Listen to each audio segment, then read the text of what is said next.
بسم اللہ الرحمن الرحیم۔ رمضان کا پہلا جمعہ دعاؤں کی قبولیت کا دن ہوتا ہے۔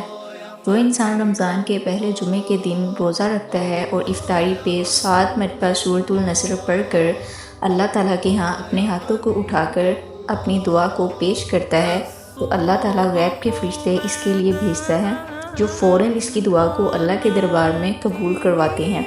تبھی رمضان کے پہلے جمعے کا روزہ دعاؤں کی قبولیت کا دن کہلاتا ہے۔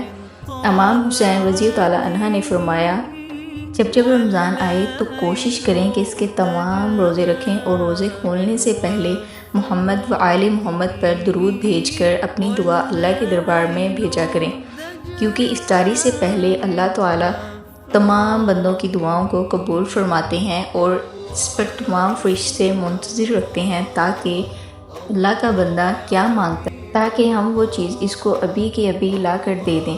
اے لوگو، اس رمضان کی قدر کرنا اور اس میں نماز پڑھنا اور اللہ تعالیٰ کی زیادہ سے زیادہ عبادت کرنا، قرآن کی تلاوت کرنا اور اللہ کو راضی کر کے اپنی دعا کو اللہ کے حضور پیش کرنا۔ اللہ پاک آپ کو اور مجھے زیادہ سے زیادہ اس رمضان میں نیک اعمال کرنے کی توفیق عطا فرمائے۔ آمین ثم آمین۔